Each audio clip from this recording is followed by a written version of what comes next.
Hi friends, ನಮಸ್ತೆ ಎಲ್ರಿಗೂ. Welcome back to Geetha ಸರಳ ಅಡುಗೆ. ಬನ್ನಿ, ನಾವು ಇವತ್ತಿಲ್ಲಿ ಬಿಸಿಬೇಳೆ ಬಾತು ಹೇಗೆ ಮಾಡೋದು ಅನ್ನೋದನ್ನು ತೋರಿಸ್ಕೊಡ್ತಾ ಇದ್ದೀವಿ.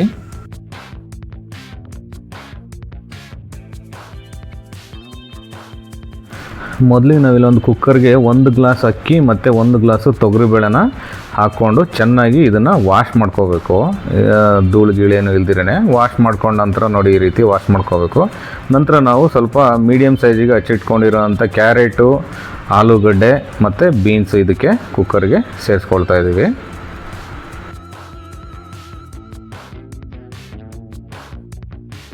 ನಂತರ ನಾವಿಲ್ಲಿ 4 ಗ್ಲಾಸು ನೀರು ಸೇರಿಸ್ಕೊಳ್ತಾ ಇದ್ದೀವಿ. ನಾವು ಅಕ್ಕಿ ತೊಗೊಂಡಿದ್ವಲ್ಲ ಅದೇ ಗ್ಲಾಸಲ್ಲಿ ಗಾತ್ರದ ಅಳತೆಯಲ್ಲಿ 4 ಗ್ಲಾಸ್ನ ನೀರು ಸೇರಿಸ್ಕೊಂಡು ಇದಕ್ಕೆ ನಾವು ಒಂದು ಚಿಟಿಕೆ ಅರಿಶಿನ ಇದಕ್ಕೆ ಸೇರಿಸ್ಕೊಳ್ತಾ ಇದ್ದೀವಿ. ಅರಿಶಿನ ನಂತರ ನಾವು ರುಚಿಗೆ ತಕ್ಕಷ್ಟು ಉಪ್ಪನ್ನ ನೀವು ಇಲ್ಲಿ ಹಾಕ್ಕೋಬೋದು. ನಾವಿಲ್ಲಿ ಕಲ್ಲುಪ್ಪನ್ನ ಯೂಸ್ ಮಾಡ್ತಾಯಿದ್ದೀವಿ. ನಂತರ ಬಟಾಣಿ ನೆನೆಸಿದ್ವಿ ನಾವು ನೈಟು. ಸೊ ನೈಟ್ ನೆನೆಸಿರೋಂಥ ಬಟಾಣಿನ ಹಾಕ್ಕೊಳ್ತಾ ಇದ್ದೀವಿ. ಹಸಿ ಬಟಾಣಿ ಇದ್ದರೆ ನೀವು ಹಸಿ ಬಟಾಣಿನೂ ಹಾಕ್ಕೋಬೋದು. ನೋಡಿ, ಇವಾಗ ನಮಗೆ 1 ಸ್ಪೂನ್ ಆಯಿಲ್, ಅಂದರೆ ಬೇಳೆ ಬೇಯಬೇಕಲ್ವ, ಆ ಕಾರಣಕ್ಕೋಸ್ಕರ 1 ಸ್ಪೂನ್ ಆಯಿಲ್ನ ಸೇರಿಸ್ಕೊಂಡು ಇದನ್ನು ಲಿಡ್ ಕ್ಲೋಸ್ ಮಾಡಿಬಿಟ್ಟು ಇದನ್ನು ಸಪ್ರೇಟು 3 ರಿಂದ 4 ವಿಜಲ್ ಓಡಿಸ್ಕೋಬೇಕು ಇದಕ್ಕೆ. ನಂತರ ನಾವಿಲ್ಲಿ ಒಂದು ಪಾತ್ರೆನ ಬಿಸಿ ಮಾಡೋಕ್ಕೆ ಇಟ್ಟಿದ್ದೀವಿ. ಅದಕ್ಕೆ ಒಂದು 100 ml ಎಣ್ಣೆನ ಹಾಕ್ಕೊಳ್ತಾ ಇದ್ದೀವಿ. ನಂತರ ಸಾಸಿವೆ ಮತ್ತು ಕರಿಬೇವನ್ನು ಹಾಕ್ಕೊಂಡಿದ್ದೀವಿ.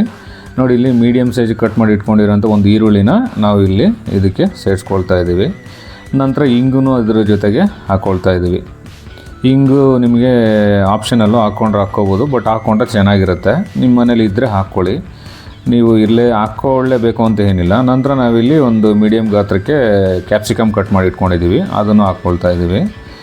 ನೋಡಿ, ನಂತರ ನಾವು ಯಾವುದೇ ನೀವು ತರಕಾರಿ ಇದ್ರಲ್ಲಿ ಹಾಕುವಾಗ ಮೀಡಿಯಮ್ ಸೈಜಲ್ಲೇ ಕಟ್ ಮಾಡಿ ಇಟ್ಕೊಳ್ಳಿ, ತುಂಬ ಚಿಕ್ಕದಾಗಿ ಕಟ್ ಮಾಡಿ ಇಟ್ಕೊಬೇಡಿ. ನಾವು ಇಲ್ಲಿ ಒಂದು ಟೊಮೊಟೊನೂ ಕಟ್ ಮಾಡಿ ಇಟ್ಕೊಂಡಿದ್ವಿ, ಅದನ್ನು ಹಾಕ್ಕೊಳ್ತಾ ಇದ್ದೀವಿ. ಹಾಕ್ಕೊಂಡ ನಂತರ ಇದು ನೀಟಾಗಿ ಎಣ್ಣೆಯಲ್ಲಿ ಸ್ವಲ್ಪ ಫ್ರೈ ಮಾಡ್ಕೊಳ್ಳಿ. ಫ್ರೈ ಮಾಡ್ಕೊಂಡ ನಂತರ ನೋಡಿ ಸಾಲ್ಟು ನಿಮಗೆ ಉಪ್ಪನ್ನ ರುಚಿಗೆ ತಕ್ಕಷ್ಟು ಹಾಕ್ಕೊಳ್ಳಿ ಸಾಲ್ಟನ್ನ ನಿಮಗೆ.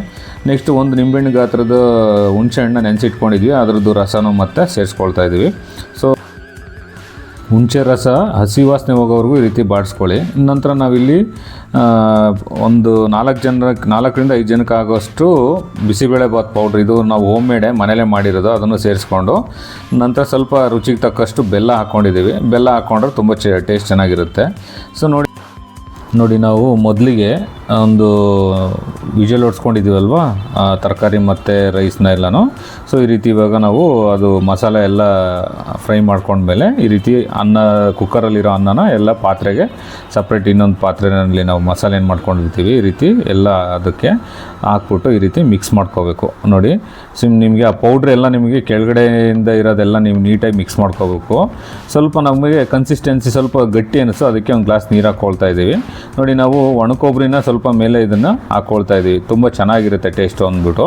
ಸೊ ನೀವು ಹಾಕ್ಕೋಬೋದು, ತುಂಬ ಚೆನ್ನಾಗಿರುತ್ತೆ.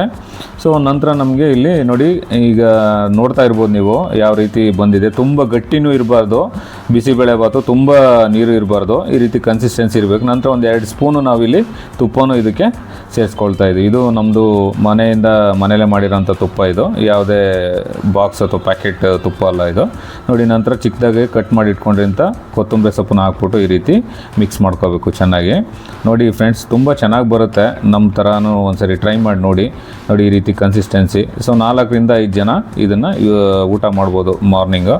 ನಾವಿಲ್ಲಿ ಬಿಸಿಬೇಳೆ ಬಾತ್ ಪೌಡ್ರು ನಾವು ಆಲ್ರೆಡಿ ಚಾನಲಲ್ಲಿ ನಾವು ಅಪ್ಲೋಡ್ ಮಾಡಿದ್ದೀವಿ. ಬಿಸಿಬೇಳೆ ಬಾತ್ ಪೌಡ್ರ್ ಹೇಗೆ ಮಾಡೋದು ಅನ್ನೋದನ್ನು ನೀವು ಇದನ್ನು ನೋಡಿಬಿಟ್ಟು ಫಸ್ಟ್ ಪೌಡ್ರ್ ಮಾಡ್ಕೊಳ್ಳಿ, ನಂತರ ಇದಕ್ಕೆ ಮಿಕ್ಸ್ ಮಾಡ್ಕೊಳ್ಳಿ. ನೋಡಿ ಯಾವ ರೀತಿ ಬಂದಿದೆ, ಸೂಪರಾಗಿ ಬಂದಿದೆ. ಇದಕ್ಕೆ ಮೊಸರು ಮತ್ತು ಖಾರ ಬೂಂದಿ ಮಿಕ್ಸ್ ಮಾಡ್ಕೊಂಡು ತಿಂತಾಯಿದ್ರೆ ಅದು ನೆಕ್ಸ್ಟ್ ಲೆವೆಲ್ಲೇ ಇರುತ್ತೆ ಟೇಸ್ಟು.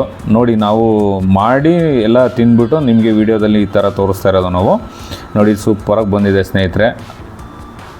ಹಾಗೆ ನಮ್ಮ ಗೀತಾ ಸರಳ ಅಡುಗೆ ಚಾನಲ್ನ ಯಾರು ಸಬ್ಸ್ಕ್ರೈಬ್ ಮಾಡಿಲ್ಲ ದಯವಿಟ್ಟು ಸಬ್ಸ್ಕ್ರೈಬ್ ಮಾಡಿ, ಲೈಕ್ ಮಾಡಿ, ಶೇರ್ ಮಾಡಿ. ನೆಕ್ಸ್ಟ್ ವಿಡಿಯೋದಲ್ಲಿ ಸಿಗೋಣ. ಧನ್ಯವಾದಗಳು.